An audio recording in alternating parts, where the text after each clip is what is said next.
शुरू करते हैं अपनी क्लास में। बिस्मिल्लाहिर्रहमानिर्रहीम। तो हम लोग का टॉपिक क्या है आज का? इलेक्ट्रिसिटी और मैग्नेटिक इफेक्ट ऑफ इलेक्ट्रिसिटी। देखो सबसे पहले हम लोग एग्जामिनेशन पर्पस से या बोर्ड के एग्जाम के पर्पस से हम लोग पहले रिवीजन करने सबसे पहले बात दिमाग में यही था, हमें जो भी बातें करनी है उसके ही हिसाब से बात करनी है।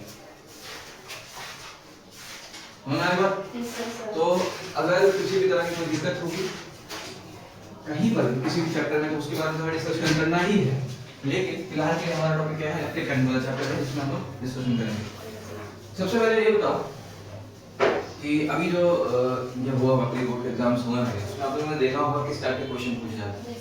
तो क्या लगा इलेक्ट्रिक करंट वाले इसके चैप्टर में कुछ क्वेश्चन वगैरह था और किस टाइप के क्वेश्चन देखने को मिले, जैसे कि लोअर नंबर के मतलब मार्क्स कम वाले, ज्यादा वाले, या फिर 3 मार्क्स थे, 3 और 5 मार्क्स थे। 3 और 5 मार्क्स थे। चलो बहुत अच्छी बात है। तो फिर इसका मतलब है कि इसकी वेटेज ज्यादा है। Yes ma'am. मैं चलो सही है। नहीं सर बताइए फिर सबसे पहले तो ये बताइए कि किसको किसको दिक्कत है किसी पोर्शन पे। पूरी चैप्टर में इलेक्ट्रिसिटी जो है ना, ये तो मुझे बस न्यूमेरिकल जो होता है ना उसमें होती है, और मुझे दिक्कत क्या होती है कि मतलब ये जो बैटरी और चार्जर होता है ना सबके एक तरह से सेम ही होता है। ये हटाने की तो आपके आवाज ज्यादा साफ है। ऐसा नहीं हमें माइक नहीं जैसे ये सेट जो ये होता है ना इन सबके सेम ही होता है, ठीक है। ज्यादातर ये चीजें सेम होती है, बस क्या होता है ये यहाँ हो जाता है और ये यहाँ हो जाता है, इस तरह से बैटरी वगैरह। तो बेसिकली आप ये कह रहे हैं कि किसी भी इलेक्ट्रिक सर्किट में जो अरेंजमेंट होता है कंपोनेंट्स का, चाहे वो सोर्स ऑफ एनर्जी हो, चाहे वो कंट्रोलिंग डिवाइस हो, चाहे वो लोड हो, यानी जहां पर जिसको इलेक्ट्रिसिटी देनी है उसका अरेंजमेंट ज्यादा उसमें दिक्कत होगी आपको, ये कह रहे हैं। तो वो तो वाला केस हो गया। हमारे को तो कम नहीं है, मुझे मतलब चैप्टर के बीच-बीच में डिस्कस हुआ है। मुझे चैप्टर के बीच में तो नहीं है, बस जो दिक्कत है एक काम करते हैं शुरू से शुरू करते हैं, थोड़ा सा डिस्कशन हो जाएगा तो जिनको जहां दिक्कत होगी वो क्लियर हो जाएगा। तो सबसे पहले चीज हम इस चैप्टर में देख लेते हैं क्या क्या पढ़ना है। देखो अभी मैं कहने जा रहा हूं हो सकता है कि एग्जैक्ट सेम टॉपिक आपके एनसीईआरटी में ना मिले, लेकिन इतना याद रखना कि इसमें जो भी पढ़ाऊंगा अभी जो भी बात करने वाला हूं जो भी कहूंगा कहीं ना कहीं वो एनसीईआरटी से और आपके सिलेबस से जुड़ा हुआ ही होगा, सभी बाहर का होगा। थोड़ा एक्स्ट्रा हो जाए कोई बात नहीं है, कम नहीं होना चाहिए। सबसे पहला टॉपिक इसमें हम लोग पढ़ेंगे इलेक्ट्रिक करंट है क्या, ठीक है। उसके बाद दूसरा इलेक्ट्रिक पोटेंशियल और पोटेंशियल डिफरेंस क्या होता है, ठीक। Electrical circuit and it's component जहां पर आपको दिक्कत हुई है उसके बारे में, ओम्स लॉ के बारे में बात करेंगे, ओम्स लॉ है क्या, ठीक है। और कंडक्टर, इंसुलेटर, रेजिस्टर, ये मुझे नहीं लगता कि इसके बारे में बात करने की जरूरत है। क्या कंडक्टर होता है, क्या इंसुलेटर होता है और क्या रेजिस्टर्स हैं। Factors affecting the resistance of conductor, हम लोगों ने इसके बारे में कल भी जिक्र किया था, बात की थी किन वजह से किसी भी कंडक्टर का रेजिस्टेंस पे असर पड़ता है। रेजिस्टिविटी क्या है, और उसके बाद है कॉम्बिनेशन ऑफ रेजिस्टेंस या रेजिस्टर्स और some effect produced by electric current और हाउस होल्ड इलेक्ट्रिकल अप्लायंसेस। और जहां तक मुझे समझ में आ रहा है कि ये एक दिन का ये टॉपिक नहीं है, एक दिन में पूरा डिस्कशन नहीं किया जा सकता है अगर अच्छे से डिस्कशन करें। सबसे पहले ये बताइए आप लोगों को इलेक्ट्रिक करंट है rate of flow of charge. Rate of flow of charge, इसको कहेंगे इलेक्ट्रिक करंट। कहने का मतलब आपका ये हुआ कि जितना ज्यादा इलेक्ट्रिक चार्ज फ्लो करेगा उतना ज्यादा इलेक्ट्रिक करंट, जितना ज्यादा नहीं, इसकी रेट को बोलते हैं इलेक्ट्रिक करंट की वाला ही चैप्टर पढ़ने वाले हैं। मैग्नेटिक फील्ड उसके बाद आएगा, मैग्नेटिक इफेक्ट जो है वो इलेक्ट्रिक करंट, पहले इलेक्ट्रिक करंट पढ़ लेते हैं ना, मैग्नेटिक इफेक्ट कोई दिक्कत नहीं है, मैग्नेटिक फील्ड बारे में डिस्कशन कर लेंगे, पहले ये तो क्लियर हो जाएगा इलेक्ट्रिक करंट क्या है उसका क्या इलेक्ट्रिसिटी वो बताता है फ्लो और चार्ज होगा। बहुत अच्छे, मतलब कि जितना ज्यादा चार्ज फ्लो होगा उतना ज्यादा इलेक्ट्रिक करंट। Yes sir. पक्का, यस सर। ठीक है फिर। और जो चार्ज होता है वो it is the property of atom. क्या क्या सारे बोले कोई दिक्कत नहीं, देख के बता सकते हैं, कोई मुश्किल कोई कंफ्यूजन हो तो क्लियर हो जाएगा। जो चार्ज की जो प्रॉपर्टी होती है हाँ। वो एटम क्या है असल में बात ये है कि चूंकि इलेक्ट्रॉन और प्रोटॉन जो है वो चार्ज होते हैं, इसीलिए कहा जाता है कि एटम के पास जो पार्टिकल्स हैं उनमें से कुछ चार्ज होते हैं, हाँ, न्यूट्रॉन होते positive हैं। असल में बात ये है कि न्यूट्रॉन जब टूटता है तो प्रोटॉन और इलेक्ट्रॉन में बदल जाता है, ठीक है। अब यहाँ पे जब दोनों डिवाइड होते हैं तो एक चार्ज का कंसेप्ट वहां पे क्रिएट हो जाता है कि इलेक्ट्रॉन को प्रोटॉन चार्ज दे रहा है, कितना जितना दे रहा है उतना ही लेगा, तो एक के ऊपर पॉजिटिव चार्ज क्रिएट हो जाएगा और दूसरे पर नेगेटिव चार्ज। जाहिर सी बात है, अगर इमेजिन करो किसी ने बैंक से कर्ज लिया 5 लाख तो बैंक वाले के ऊपर पॉजिटिव चार्ज क्रिएट हो गया क्योंकि और आपके ऊपर नेगेटिव क्योंकि आप बाद में तो उसे लौटाना ही है, ठीक है। इसी तरह से अब चार्ज कितना होता है वैसे इलेक्ट्रॉन और प्रोटॉन का, कोई बताएगा?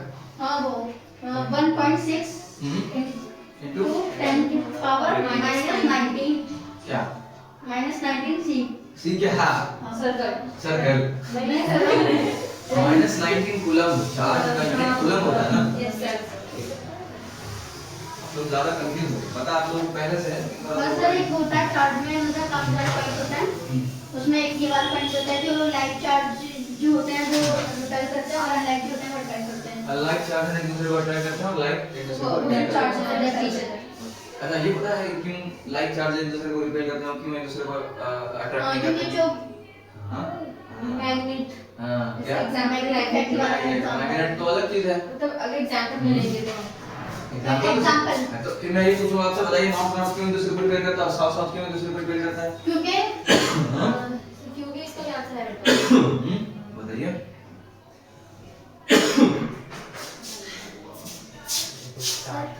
सर क्या मुझे नहीं पता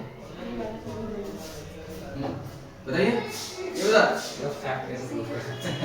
फैक्ट कैसे प्रूव कर सकते हैं इस फैक्ट को प्रूव किया जा Prove सकता है किया था। देखो नॉर्थ नॉर्थ एक दूसरे को रिपेल करते हैं मैग्नेटिक कभी तो सब डाल ही दो अब चूंकि इलेक्ट्रिक कंडीशन तो वही बनकर आई। एक बात और भी है कि इलेक्ट्रिसिटी और मैग्नेटिज्म का भले ही डिस्कवरी अलग-अलग हुआ हो लेकिन ये दोनों एक दूसरे से अलग-अलग नहीं है बिल्कुल भी नहीं है क्योंकि इलेक्ट्रिसिटी की वजह से मैग्नेटिक फील्ड प्रोड्यूस होता है और मैग्नेटिक फील्ड जहां पर होता है वहां कंडक्टर में इलेक्ट्रिसिटी का फ्लो होना शुरू हो जाता है बस बात समझिए ये मैग्नेट बनता कैसे जब हम किसी कंडक्टर में चार्ज को स्टोर कर देते हैं किसे किसी कंडक्टर में जब हम चार्ज स्टोर कर देते हैं तब जाकर के उस चार्ज की वजह से उसके चारों तरफ मैग्नेटिक फील्ड प्रोड्यूस होती है ठीक है मैग्नेटिक फील्ड प्रोड्यूस हो जाता है जैसे किसी वायर में इलेक्ट्रिसिटी फ्लो हो रहा हो तो उसके चारों तरफ मैग्नेटिक फील्ड प्रोड्यूस होता बड़ा होगा फ्लेमिंग्स का राइट हैंड थंब फ्लेमिंग्स का सॉरी बोला है राइट हैंड थंब बस मैं कह रहा हूं जब इलेक्ट्रिसिटी का डायरेक्शन अगर अपवर्ड है थंब वाले डायरेक्शन में तो मैग्नेटिक फील्ड उसके चारों तरफ इस तरह से एंटी क्लॉकवाइज घूमना होगा वैसे देखें ऐसे तो इस तरह दिखा देते हैं ऐसे करेंगे वैसे देखो ये एंटी क्लॉकवाइज नहीं क्लॉकवाइज ही हो गया अगर मैं यहां पे कोई है अगर ऐसे डायरेक्शन है तो ये जो अगर इधर घूम रहा है तो क्लॉकवाइज जिस घूम रहा तरफ है हमारी ये उंगली होना उस तरफ से घूम हाँ वो क्लॉकवाइज घूम रहा है अगर हमारा डायरेक्शन हमसे अपोजिट डायरेक्शन में अगर करंट का डायरेक्शन हमारी तरफ अगर है तो एंटी क्लॉकवाइज में हमारी तरफ अगर करंट का डायरेक्शन है आपकी तरफ अगर करंट का डायरेक्शन तो आपके लिए क्या हुआ एंटी क्लॉकवाइज डायरेक्शन में नहीं हुआ यस सर समझ रहे हो उसकी उनकी तरफ हुआ तो आपके लिए क्लॉकवाइज में हो जाएगा बहुत अच्छे ये तो समझ में आ गया कि इलेक्ट्रिक करंट की वजह से मैग्नेटिक फील्ड प्रोड्यूस होता है और मैग्नेटिक फील्ड की वजह से भी सॉरी हां मैग्नेटिक फील्ड की वजह से भी इलेक्ट्रिक करंट इंड्यूस हो सकता है इसको इंडक्शन कहते हैं ठीक है induction of electric current into magnetic field तो क्या आगे वाले चैप्टर में हम लोग देखेंगे ठीक इलेक्ट्रिक करंट की बात होगी अब बताओ यही रीजन है कि पॉजिटिव चार्ज और पॉजिटिव चार्ज एक दूसरे को रिपेल करते हैं क्योंकि मैग्नेटिक फील्ड लाइंस जो होती है कभी भी एक दूसरे को क्रॉस नहीं कर सकती अब नॉर्थ में से भी निकल ही रहा है और इधर भी नॉर्थ में से निकल ही रहा है दोनों एक दूसरे को क्रॉस नहीं कर सकते क्या करना आखिर आखिरी ऑप्शन ये बचता है कि वो मुड़ जाए मुड़ने के लिए क्या होगा वो एक फोर्स जनरेट होगा एक दूसरे को रिपेल जो करेंगे फोर्स जनरेट होगा और दूर भागेंगे ठीक इसी तरह से पॉजिटिव चार्ज और नेगेटिव चार्ज ऐसा क्लियर अट्रैक्शन का कंसेप्ट समझ में नॉर्थ पोल से निकलता है साउथ में एंटर करता है यस सर और हम ये अगर मान लिया कि पॉजिटिव चार्ज जो है उससे मैग्नेटिक फील्ड निकल रहा है और नेगेटिव चार्ज में एंटर कर रहा है तो वो एक दूसरे को अट्रैक्ट कर लेते हैं क्लियर है यस सर मान लिया कि पॉजिटिव चार्ज जो है उससे मैग्नेटिक फील्ड निकल रहा है और नेगेटिव चार्ज में एंटर कर रहा है तो वो एक दूसरे को अट्रैक्ट कर लेते हैं क्लियर है yes sir electric potential potential difference के बारे में क्या जानते हैं बताइए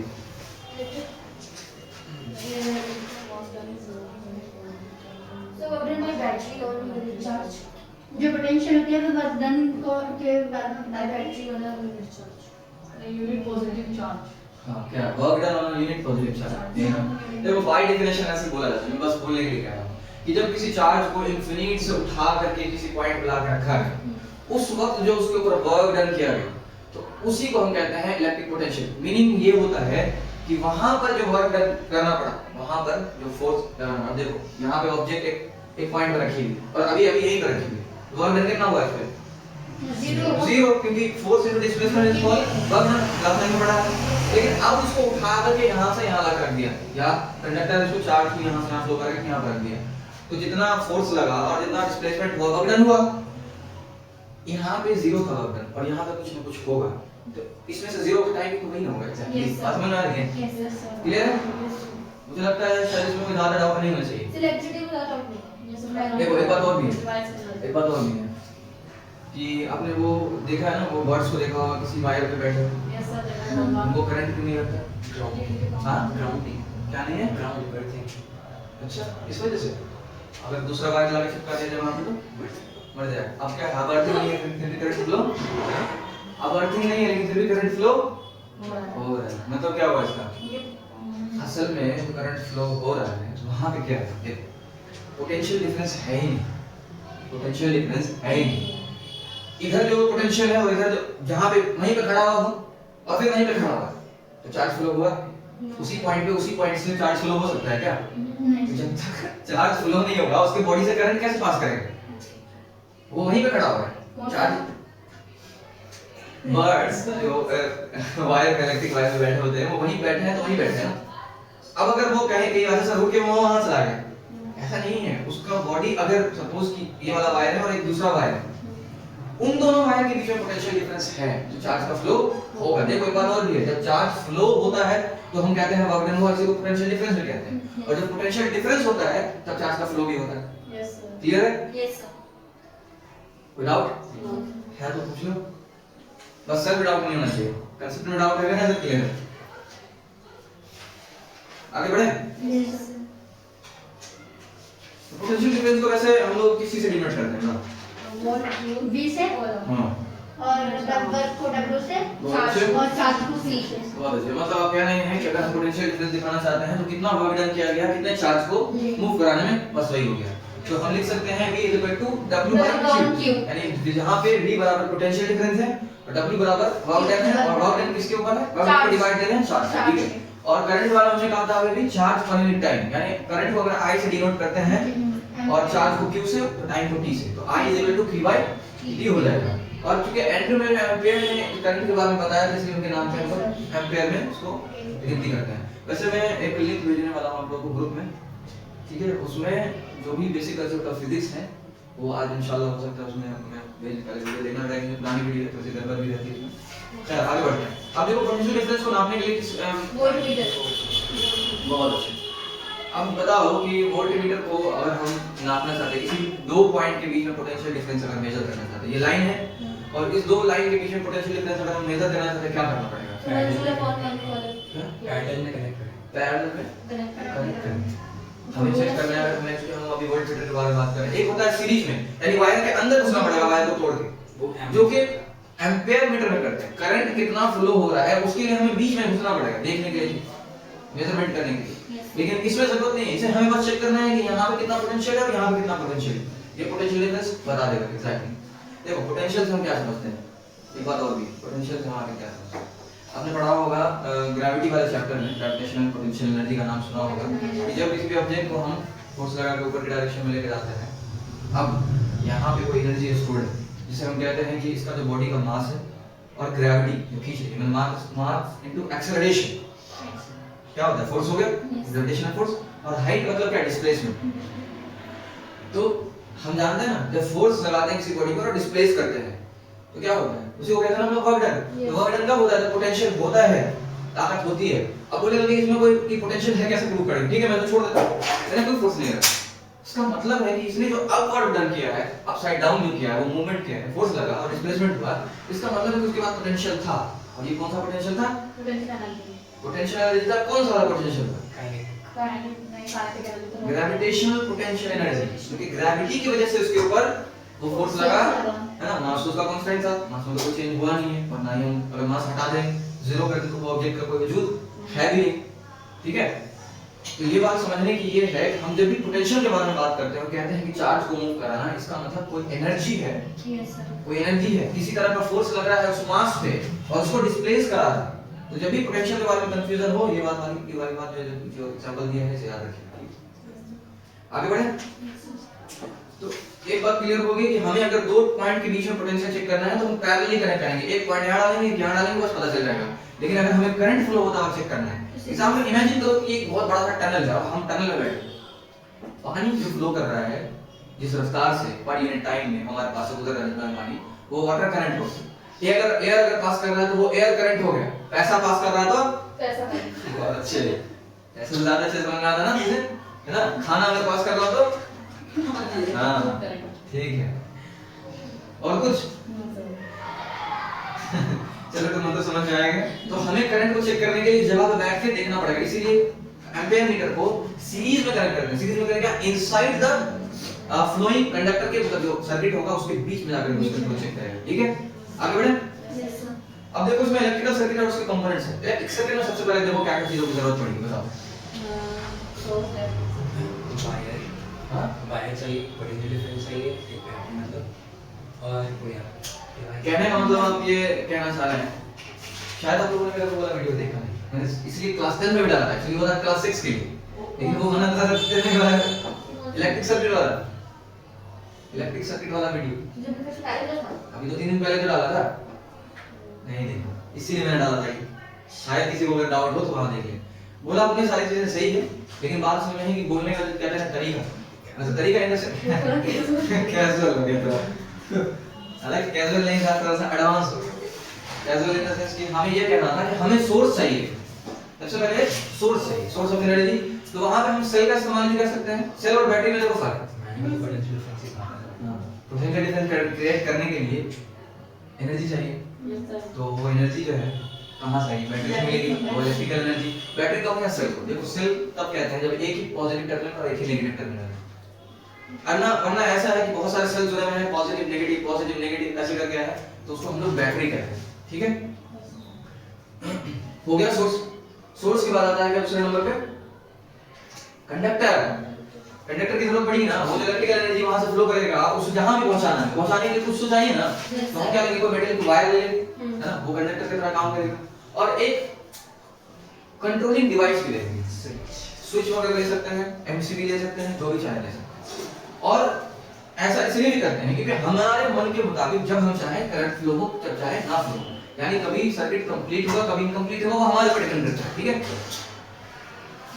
और उसके बाद अब जो हमारा पर्पस है, हम जो इलेक्ट्रिक करंट फ्लो करा रहे हैं, चार्ज को फ्लो करा रहे हैं, क्या मकसद है चार्ज को फ्लो कराने का? ऐसे टाइम पास के लिए है ना, थोड़ा सा मस्ती होनी चाहिए ना, मतलब थोड़ा सा होना चाहिए कि बिना मतलब कभी कभी वो काम करना चाहिए, है ना। हाँ हाँ, खाना खाते टाइम में जैसे टाइम पास करते हैं ना। अच्छा क्यों कर रहे हैं चार्ज को? इसलिए हम फ्लो करते हैं, मैंने किया करता है हम छोड़ देते हैं। देखो बात ये है कि जब भी हम चार्ज का फ्लो कराते हैं, एनर्जी का फ्लो कराते हैं, हमारा मकसद होता है उससे कोई काम करना है ना। एट द एंड हमें काम ही करवाना होता है कुछ ना कुछ। हाँ, हम लोग तो इंसानी नेचर ही है कि लेजी होना, है ना, एंजॉयमेंट के लिए जो भी है, ये ओवरऑल हमें उससे कुछ मिले, कुछ हासिल हो। देखो अगर सपोज की फैन है, बस मतलब बटन फैन चल रहा है, लेकिन बंद देखो, ये सब के सब इलेक्ट्रिकल एनर्जी पे काम कर रही है कि नहीं कर रही है? Yes sir. तो इलेक्ट्रिकल चार्ज फ्लो होकर के वहां पे जो भी कुछ हो रहा है, इलेक्ट्रिकल एनर्जी लाइट एनर्जी में कन्वर्ट हो रही है, हीट एनर्जी में कन्वर्ट हो रही है, जो भी हो रहा है, तो मकसद क्या है हमारा? उससे कुछ फायदा उठाना है। तो लोड जिसको कहते हैं, जिसको भी हम देते हैं, उसको कहते हैं लोड कहते हैं, रेजिस्टर कहते हैं, या कोई कह सकते हैं कि कोई इलेक्ट्रिकल अप्लायंस है। ठीक है, लेकिन एक बात और भी है, उस इलेक्ट्रिकल सर्किट में हम चाहते हैं कि वो चार्ज इलेक्ट्रिकल अप्लायंस में जाकर के वो पूरी तरह से काम करे, हम चाहते हैं उस इलेक्ट्रिकल अप्लायंस का भी होना सही होना जरूरी है। जैसे कि वहां पे तुम्हारा हीटर रखा हुआ है, अब बोलो हम चाहते हैं उसमें इलेक्ट्रिकल एनर्जी का इस्तेमाल करके हीट एनर्जी में कन्वर्ट करना, होगा नहीं ना, होगा। और दूसरा एक चीज और भी है कि उसका फायदा भी होना चाहिए, बिना मतलब पर कोई ऐसा करते नहीं है, फैन भी ऑन कर दे, बताइए कोई फायदा है इसका? नहीं। उल्टा नुकसान है। तो डिपेंड करता है। तो बेसिकली समझने का ये है कि सिर्फ हमें इलेक्ट्रिकल सर्किट नहीं देखना है, मकसद भी देखना है कि हमें क्या करना है, और डिपेंड करता है कि हमें क्या चाहिए उससे। अभी देखो यहाँ पे रिकॉर्ड हो रहा है, यहाँ पे क्या हो रहा है? लाइट ऑन है, लाइट हमारे फेस पर रिफ्लेक्ट करके वहां जा रहा है, और जिसकी वजह से वहां पे प्रॉपर लाइट और रिकॉर्डिंग हो रही है। ठीक, तो इलेक्ट्रिकल एनर्जी का हमने लाइट एनर्जी में कन्वर्ट करके वापस इलेक्ट्रिकल एनर्जी में कन्वर्ट भी करते हैं, तो ये भी पॉसिबल, ये भी पॉसिबल है। चलो ठीक है, मुझे लगता है इतना काफी है, इससे ज्यादा बगलों पर दिमाग में निकल जाएगा। अब बताओ, देखो यहाँ पे एक चीज और भी है कि वायर को अलग अलग तरीके से दिखाया जा सकता है। ठीक है, सीधी वायर ऐसे दिखा सकते हैं, जॉइंट वायर है, ओवरलैपिंग वायर है। इसका मैं पिक्चर लेकर के काम करता हूँ ना, ग्रुप में ही डाल दूंगा, सारा मसला खत्म हो जाएगा। क्या आप लोग वहां से याद कर लेंगे? रेजिस्टर है, एम्पीयर मीटर है, करंट सारे जगह दे रखा है, बिल्कुल। ये स्क्रीन में लगता है। सीआरटी में दे रखा है, 11 दे रखा है बस। चलो आगे बढ़ें थोड़ा। देखो इलेक्ट्रिक इलेक्ट्रिक सर्किट दो तरह के होते हैं, ये मुझे नहीं लगता इसके बारे में बात करेंगे। नहीं सर, ये तो सब या तो ओपन हो सकता है या क्लोज हो सकता है, तो ये बच्चे वाली बात हो जाएगी। ओम्स लॉ क्या है? Ohm's law सर वो है आपको जो टेम्परेचर करंट फ्लो क्या क्या क्या क्या? सर Ohm's law है कि टेम्परेचर करंट सर्कल डायरेक्टली अच्छा, वैसे फॉर्मूला पता है किसी को ओम्स लॉ का? अल्फा नहीं V अल्फा नहीं है, V is directly proportional IR बहुत I अच्छा, अपना R, ठीक है। और इससे जो फॉर्मूला निकलता है V = RI। IR जो भी है बात बताओ। relationship बताओ यार। between the potential difference across conductor. बहुत अच्छे, यही तो ओम्स लॉ कि जब हम पोटेंशियल डिफरेंस करंट और रेजिस्टेंस का रिलेशन बताते हैं, एक्चुअली में ओम्स लॉ यही बताता है कि क्या कनेक्शन है पोटेंशियल डिफरेंस के बीच में, करंट के बीच में और रेजिस्टेंस के बीच में। अगर हम करंट बढ़ाते हैं तो क्या होता है, पोटेंशियल बढ़ेगा या घटेगा। देखो एक बात और है यहाँ पे ये सिर्फ नहीं कहा है कि पोटेंशियल डिफरेंस यानी V = IR का है, V = I नहीं कहा है सिर्फ। IR का मतलब है कि जब करंट रेजिस्टेंस से मल्टीप्लाई हो रहा है, उस दोनों के प्रोडक्ट के डायरेक्टली प्रोपोर्शनल है, ठीक है, क्लियर है बात? Yes, उस sir. प्रोडक्ट उसके प्रोडक्ट करंट और रेजिस्टेंस के प्रोडक्ट के directly proportional potential difference, clear? Yes sir. सिर्फ करंट के नहीं। अब इसी को अगर तुम थोड़ा सा फॉर्मूले को बदल दो तो I = V/R हो जाता है, V/R हो जाता है, यानी current is directly proportional to potential difference but inversely proportional to resistance, यानी कि जो रेशियो है पोटेंशियल डिफरेंस और रेजिस्टेंस के उसके डायरेक्टली प्रोपोर्शनल। क्लियर है? Yes, I = VR, कोई दिक्कत नहीं है। No, sir. अब हम रेजिस्टेंस का भी कनेक्शन निकाल सकते हैं, रेजिस्टेंस को अपनी जगह पे रहने दो और V/I हो जाएगा, यानी कि resistance is directly proportional to potential difference and inversely proportional to the flow of charge, to the flow of charge. Current direct नहीं बोलेंगे, जब बोलेंगे फ्लो ऑफ तब चार्ज लगाएंगे, और जब करंट चार्ज को डायरेक्टली बोल रहा हूं फ्लो तो करंट बोलेंगे, ठीक है। एक चीज और भी कि resistance is directly proportional to the ratio of potential difference and current, V/I। ऐसे भी बोल सकते हैं, समझ में आ रहा है कि नहीं आ रहा है? तो दिक्कत है ना। अब देखो एक चीज और भी है, दो तरह के कंडक्टर भी होते हैं, एक ओम्स लॉ को फॉलो करने वाले और एक ओम्स लॉ को फॉलो नहीं करने वाले।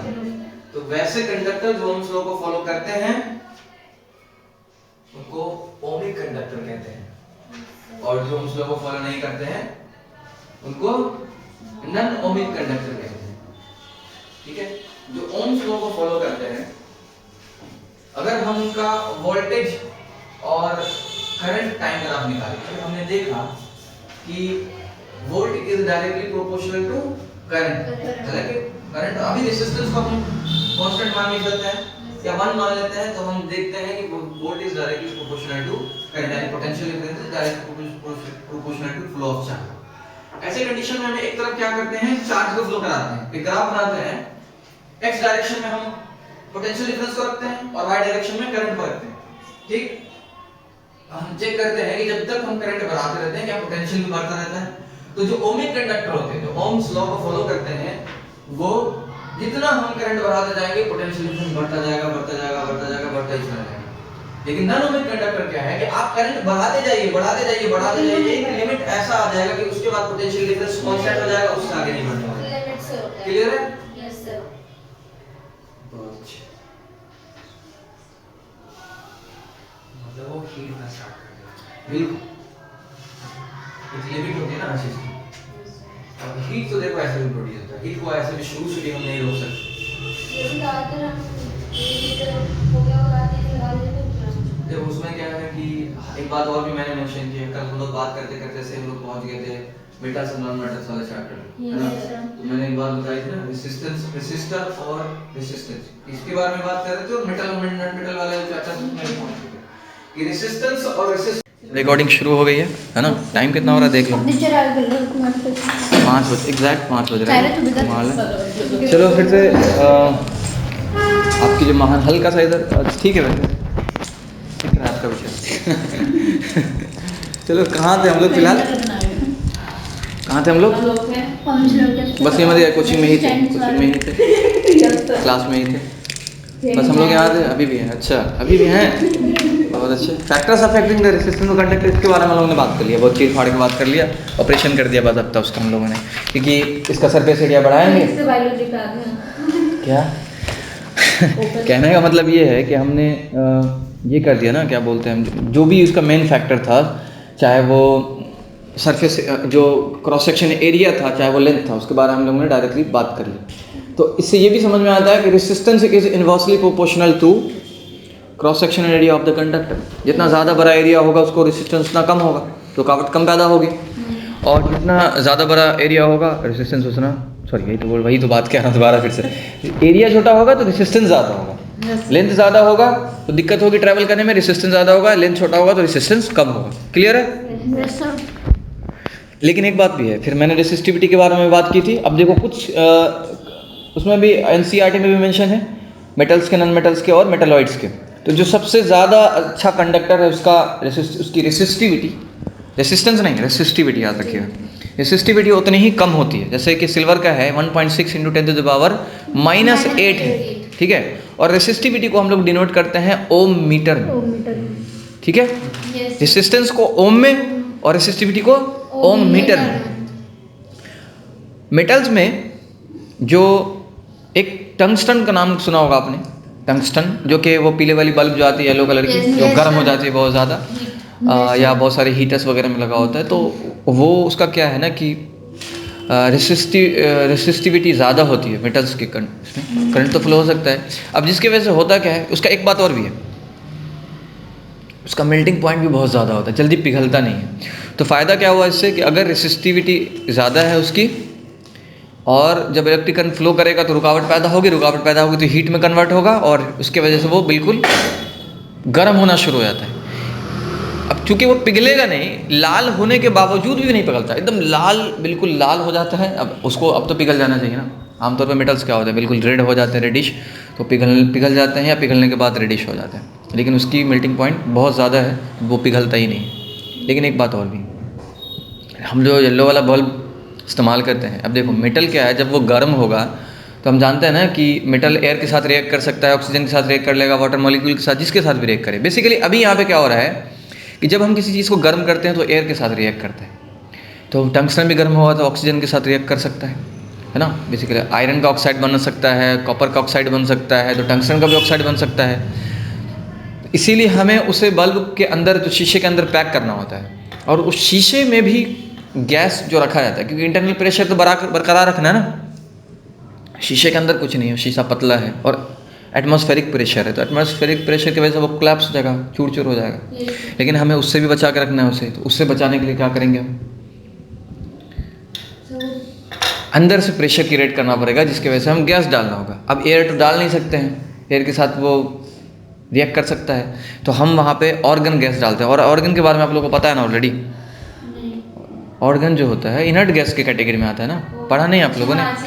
हाँ, हीलियम, नियॉन, ऑर्गन, क्रिप्टन, जेनन, रेडन, तो ये जल्दी रिएक्ट नहीं करता है, तो ये फ़ायदा हो जाता है वहाँ से हमें, नोबल गैसेस। क्लियर है ये? इंसुलेटर का सबसे ज़्यादा होता है, जैसे बोलता है ड्राई पेपर जो होता है, सूखा हुआ पेपर, वो उसकी रेसिस्टिविटी जो होती है 10⁻12, डायमंड की है 10⁻13, उससे भी ज़्यादा, देखो बढ़ती जा रही है ये तो। सबसे ज़्यादा मुझे जो दिख रहा है यहाँ पे वो है आपका इबोनाइट करके कोई इंसुलेटर है ना, ग्लास का रॉड होता है वो इबोनाइट ना, तो वो 10⁻15 से 10⁻17 हो सकता है, मतलब बहुत ज़्यादा है।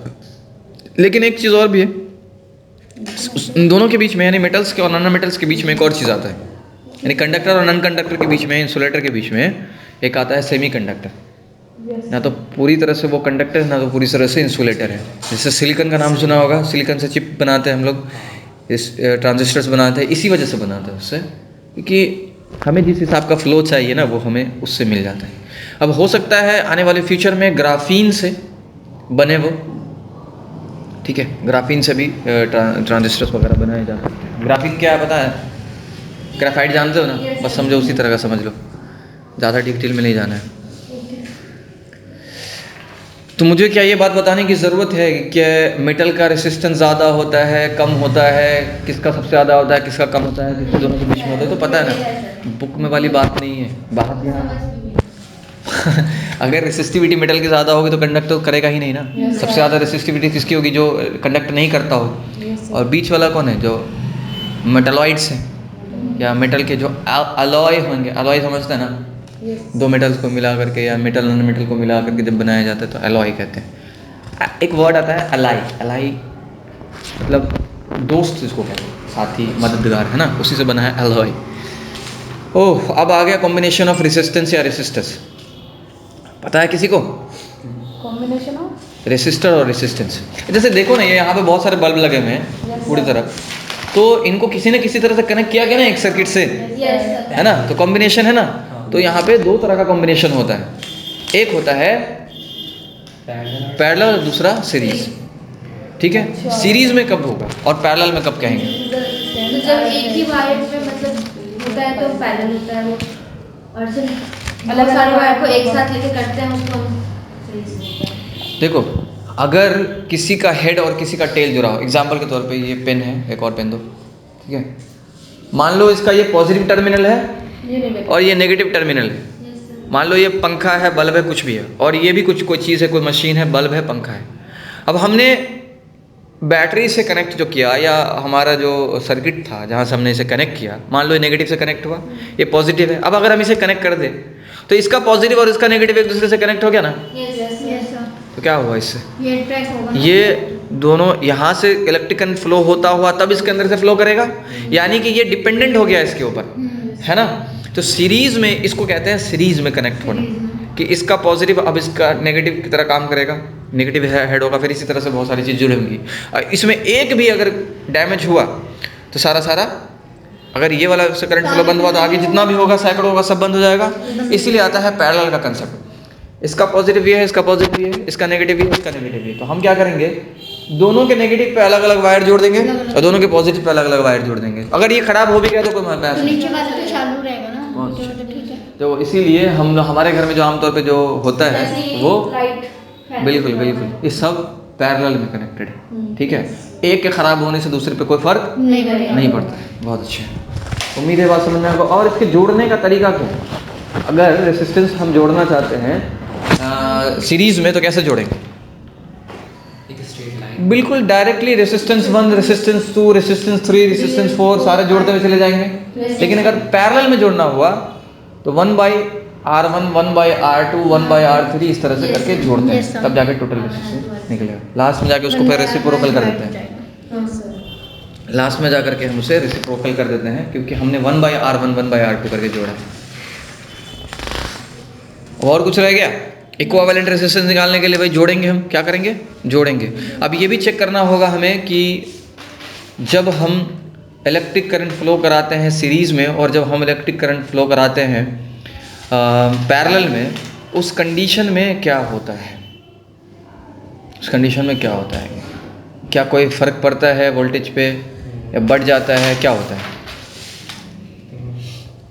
बताओ कुछ। जैसे देखो, एक यहाँ पे एक एग्जांपल दिया है कि 1.5 वोल्ट का पोटेंशियल डिफरेंस क्रिएट किया गया, एक बल्ब को लगाया गया, तो वहाँ जाहिर सी बात उस बल्ब पे 1.5 वोल्ट ही दिखाएगा। लेकिन जब दो बल्ब को लगाया गया, अब दोनों बल्ब किस में लगा हुआ है?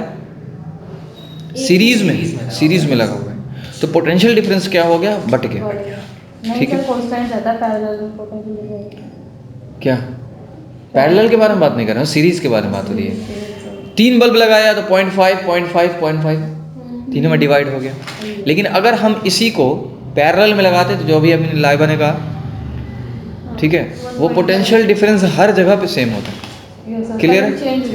करंट चेंज होता है, लेकिन सीरीज वाले में करंट चेंज नहीं होता है। तो दो ही चीज़ पे फर्क पड़ रहा है यहाँ पे।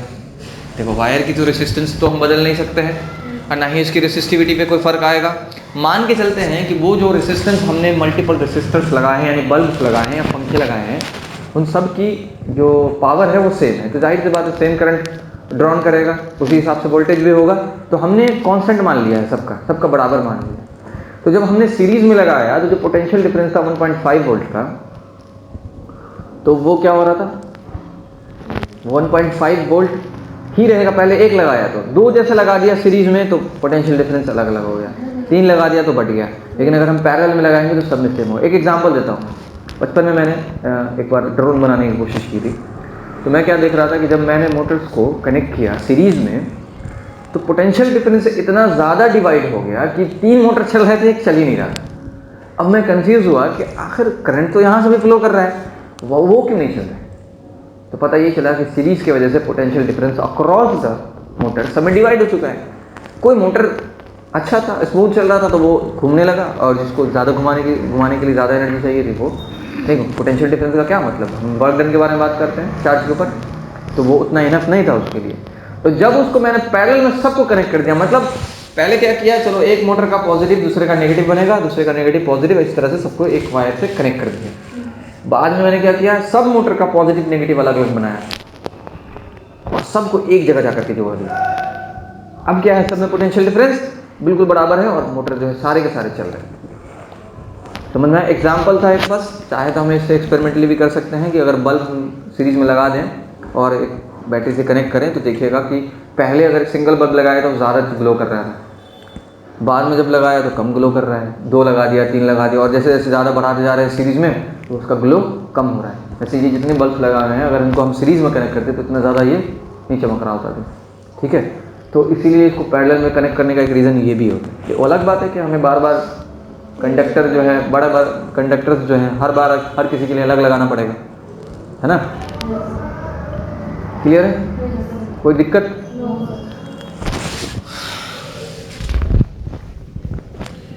तो मुझे नहीं लगता है कि आपको रेजिस्टेंस कैलकुलेट करने में सीरीज में और इसमें पैरेलल में कोई दिक्कत होगी। क्वेश्चंस आएंगे जब वहाँ पे हम लोग डिस्कशन करेंगे तो दिक्कत होगी नहीं। ठीक है, हम लोग क्या करेंगे, फिर क्वेश्चन आंसर का ही रख लेंगे क्या, कि सारे क्वेश्चन जो भी आपको डाउट होगा जहाँ से वो आप आकर के हमसे पूछ लीजिएगा। और इस चैप्टर में और कुछ बाकी रह गया है? इलेक्ट्रिक करंट का जो इफेक्ट प्रोड्यूस होता है, कौन कौन से इफेक्ट हो सकते हैं? Electric current, heating effect, chemical effect and magnetic effect. देखो मैंने इसमें से एक इफेक्ट का वीडियो बना के डाला है, ठीक है, काफ़ी डिटेल में चेक करना, वो chemical effect of electric current वाला। ठीक है, उस वीडियो को जाके दोबारा देखना, ग्रुप में डाला हुआ है, नहीं तो मैं दोबारा आज फिर शाम को फिर से डाल दूंगा। वो केमिकल इफेक्ट देख लेना, काफ़ी हायर लेवल पे बताया है मैंने उसको। हीटिंग इफेक्ट हम आगे इसी चैप्टर में पढ़ेंगे, कल हम बात कर ही रहे थे कि हीट जो प्रोड्यूस होता है किसी भी वायर में, किसी भी कंडक्टर में, जब इलेक्ट्रिक करंट फ्लो हो रहा होगा तो क्योंकि किस वजह से, रेजिस्टेंस की वजह से, उसी it is directly proportional to the square of the characteristic current. कितना चार्ज फ्लो हो रहा है उसके स्क्वायर के, और टाइम के डायरेक्टली प्रोपोर्शनल, जितने लंबे टाइम तक फ्लो होता रहेगा। और एक और क्या चीज़ थी टाइम के बाद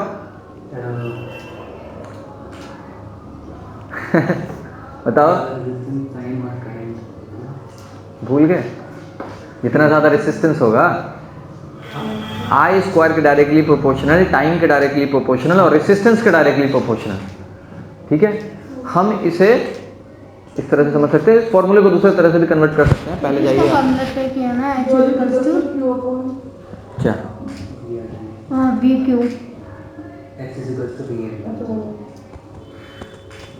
ऐसे भी बोल सकते हैं कि H यानी heat is directly proportional to, देखो आई स्क्वायर का मतलब क्या है, चार्ज पर यूनिट टाइम, तो चार्ज के स्क्वायर के और टाइम के स्क्वायर के हो जाएगा। यहाँ ध्यान दो, अगर हम ये कहते हैं कि heat is directly proportional to the current का स्क्वायर, आई का स्क्वायर मतलब क्या, Q अपॉन T का स्क्वायर, यानी Q का भी स्क्वायर और T का भी स्क्वायर। और फिर एक जगह पे और मेंशन है कि टाइम के भी स्क्वायर, वो टाइम से ये टाइम कट जाएगा और फिर रेजिस्टेंस बच जाएगा। तो हम क्या लिख सकते हैं, Q स्क्वायर इंटू R लिख सकते हैं, ये हो जाएगा ना। और कुछ बच रहा है? नहीं, ठीक से ध्यान दो, Q square by time upon T into R। लेकिन सर मैंने उसका फॉर्मूला देखो इस फॉर्मूले को कई तरह से तब्दील किया जा सकता है, डिपेंड करता है क्या है, उसे हम उस वक्त देख लेंगे। पहले आप क्वेश्चन बनाने की कोशिश कीजिए। क्वेश्चन नहीं बनेगा इसका मतलब है कि आपको बदलने का तरीका सही से पता नहीं है, दिक्कत आएगी, वहाँ पे हम लोग तब्दील करेंगे। ठीक है, और कोई दिक्कत? तो सम इफेक्ट प्रोड्यूस, उसमें मैग्नेटिक इफेक्ट का तो अलग से ही चैप्टर है, उसके बारे में हम लोग बाद में बात करेंगे। हाउस होल्ड इलेक्ट्रिकल अप्लायंसेस, मुझे लगता है इसके बारे में बात करने की कोई जरूरत नहीं। हटा